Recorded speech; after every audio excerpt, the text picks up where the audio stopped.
अस्सलामुअलैकुम नाज़रीन, मैं हूं साहिल खान। आप देख रहे हैं अपना चैनल हुसाबी न्यूज। सबसे पहले नजर डालते हैं इस खास खबरों पर। देखिए, MIM पार्टी तेलंगाना में वो वाहिद पॉलिटिकल पार्टी है जो साल के 12 महीने काम करती है। हमारा काम करने का तरीका TRS से, BJP से, कांग्रेस से और दीगर पार्टियों से बड़ा मुख्तलिफ है। ये तमाम पार्टी सिर्फ इलेक्शन के ज़माने में एक्टिव होती हैं। हम लोग साल के 12 महीने काम करते हैदराबाद की जनता के दरमियान में हम रहे हैं और हमको यकीन है कि हमने जो काम किया, हमारे जो कॉरपोरेटर्स ने काम किया, अब हमारे जो कैंडिडेट्स जो हैं उससे हमको अच्छा नतीजा मिलेगा और इससे कामयाबी हासिल होगी। रहा सवाल बिहार के इलेक्शन का, तो यकीनन जितना भी बिहार की जनता का शुक्रिया अदा किया जाए, ख़ास तौर से सीमांचल की आवाम का, मेरे पास अल्फाज नहीं है। मैंने उस वक्त भी कहा, आज भी कह रहा हूँ। अब हमको बिहार में कामयाबी मिल चुकी है तो यकीनन हम वहाँ पर जो आवाम का जो हमको एतमाद और भरोसा हासिल हुआ उसको पूरा करने की हम वहाँ पर कोशिश कर रहे हैं। सर हर चुनाव में आप TRS का साथ देते हैं, लेकिन ये बल्दिया के चुनाव में आप कहते हैं कि TRS से हमारा नहीं है, फिर उधर वर्किंग प्रेसिडेंट कहते हैं, तो ये रिश्ता क्या कहलाता है? नहीं, हमारा TRS से जहां हमारा मुकाबला है। अभी तो यकीनन हमारा कोई TRS अलायंस नहीं है। खुद यहाँ जिस वार्ड में आज हमने पदयात्रा की है, वहाँ यहाँ पर TRS का कैंडिडेट है, तो यकीनन हम TRS से हमारा मुकाबला होगा। अब हैरत की बात यह है कि TRS के पावर मंत्री हम पर इल्ज़ाम लगाते कि हम क्या कहा जगदीश रेड्डी ने कि हम वो BJP वालों को गए, आप मोदी ने ओवैसी से मुलाकात की। फिर कांग्रेस वाले हम पर इल्ज़ाम लगाते और BJP वाले हम पर इल्ज़ाम लगाते। तो हैदराबाद की एक मशहूर कहावत है कि गरीब की जोरू सबकी भाभी, तो वही हाल हो गया है। तो चलता है, कोई बात नहीं, मुकाबला होगा, मुकाबला करेंगे हम और हमको पूरा उम्मीद है कि इंशाअल्लाह ताला इस मुकाबले में अल्लाह और आवाम हमको कामयाब करेगी। KCR ने एंटी BJP फ्रंट बनाने का अनाउंसमेंट किया था कुछ दिन पहले, तो क्या आप उस एंटी BJP फ्रंट के साथ जाएंगे, KCR के साथ जाएंगे? क्योंकि उन्होंने कई और तमाम पार्टियों को भी बुलाया। अब नहीं मालूम, B टीम को लेंगे, नहीं मालूम।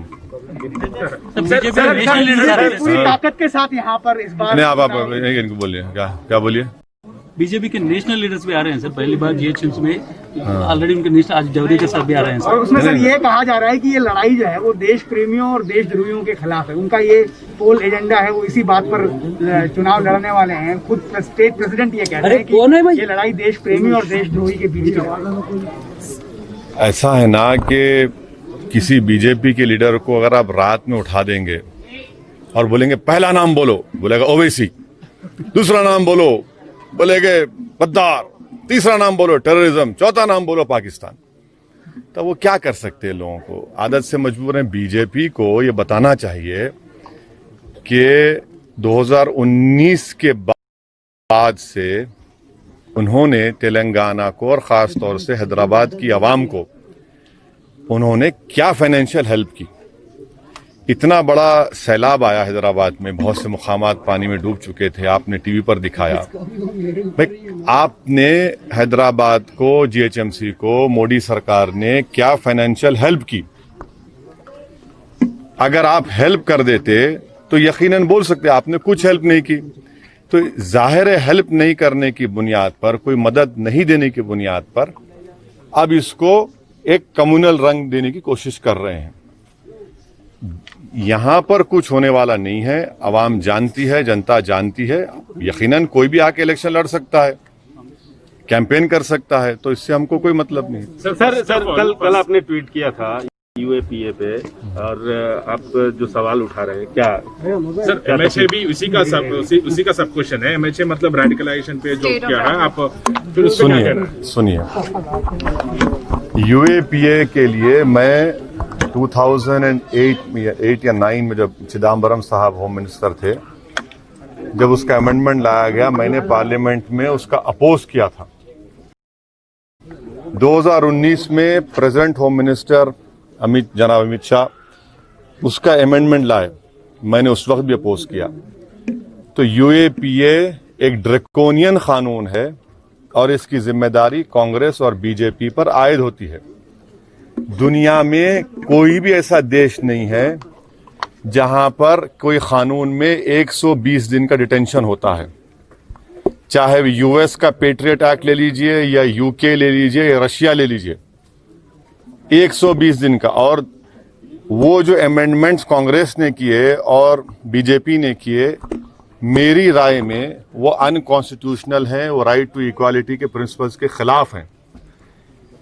इसीलिए हमने कहा कि मैं शुरू से यूएपीए का खिलाफ रहा हूं और उसकी मुखालिफत की वजह यह है कि ये कानून को हमेशा, चाहे कांग्रेस हो या बीजेपी हो, माइनॉरिटीज, दलित्स, ट्राइबल्स और जो किसी सरकार के खिलाफ होता है उनके खिलाफ इस्तेमाल होता है। चौथी बात यह है कि मेरे पास एम्पिरिकल एविडेंस है कि जिस किसी पर यूएपीए लगाया गया उसमें 70% से ज्यादा लोग एक्सोनरेट हो जाते, मगर 5-5 साल, 6-6 साल उनको जेल में सड़ना पड़ता है। ये इसकी हकीकत है।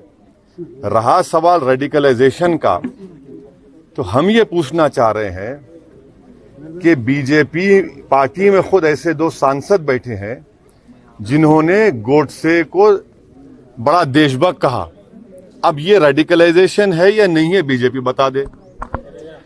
बीजेपी में एक मंत्री हैं जो अब मंत्री थे, अब एमपी हैं, जिन्होंने इखलाक के मारने वालों पर जो एक्यूज थे उनकी जनाजे पर फूल माला चलाई।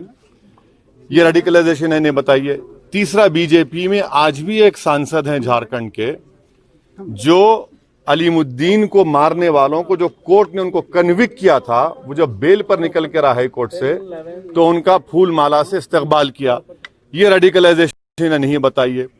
बीजेपी हमको ये भी बता दे कि दिल्ली में जो फसादात हुए, एक मस्जिद के ऊपर चढ़कर मस्जिद के गुंबद के ऊपर जब ये झंडा लगाया गया था, वो रेडिकलाइजेशन है या नहीं है।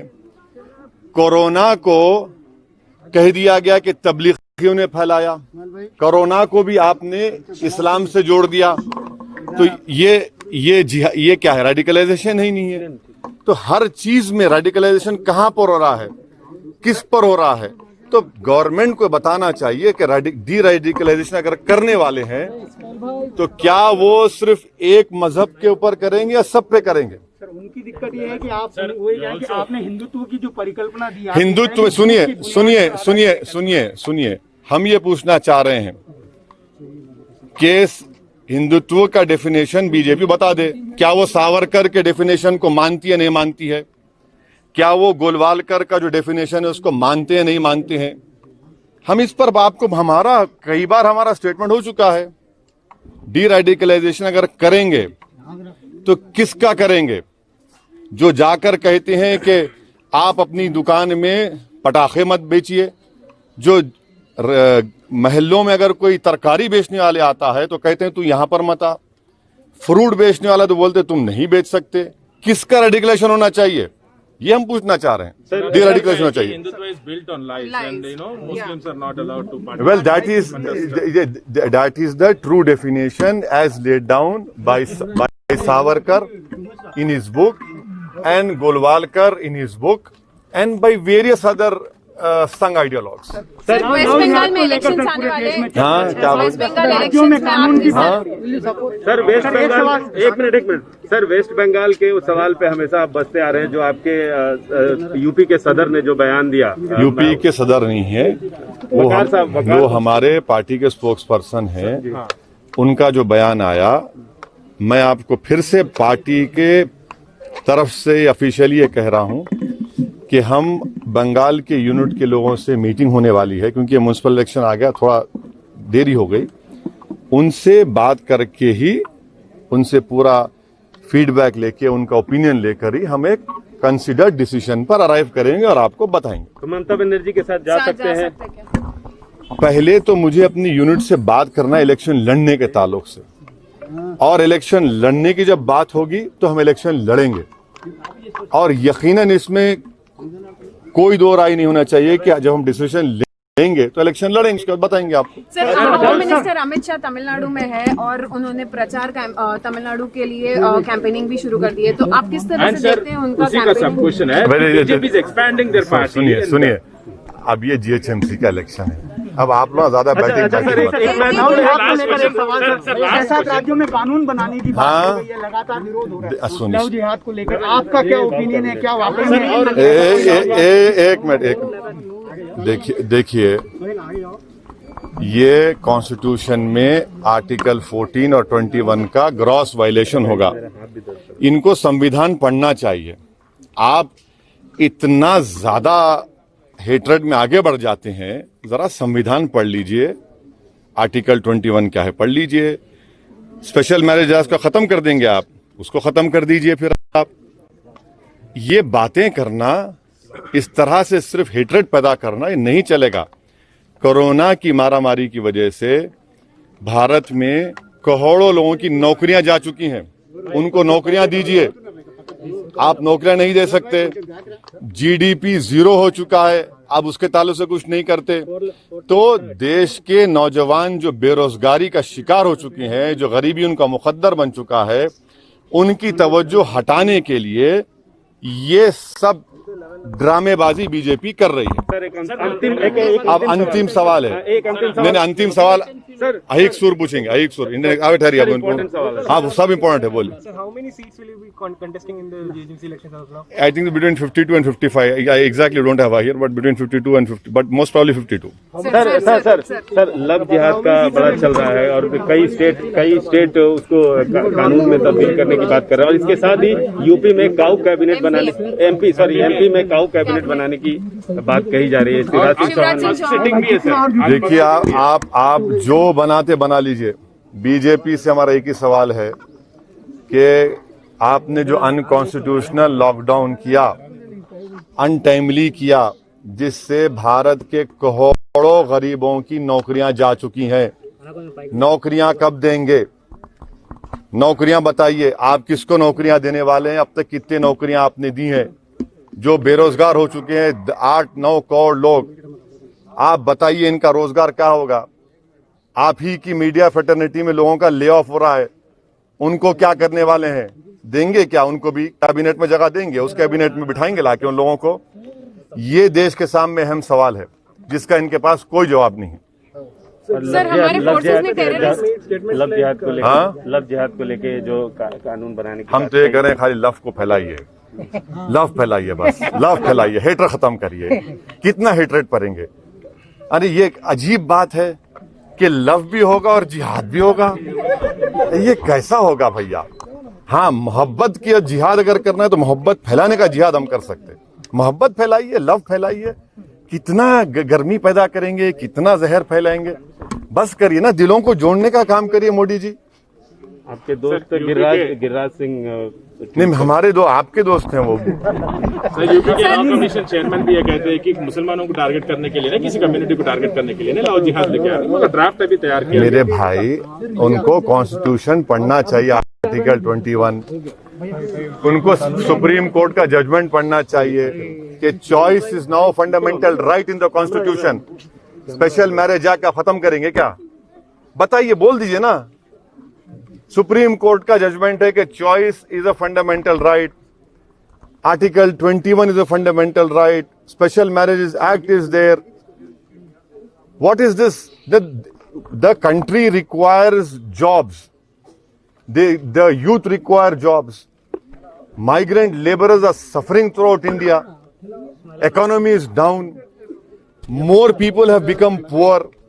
You have more children who are child labor now. What is this Mr. Modi doing? What is his government doing? This is the question which each and every Indian is asking. But to divert the attention from their basic needs, the government is indulging in this sort of language. Simple as that. Hello friends, please like our videos, subscribe to the channel and don't forget to press the bell icon for further updates.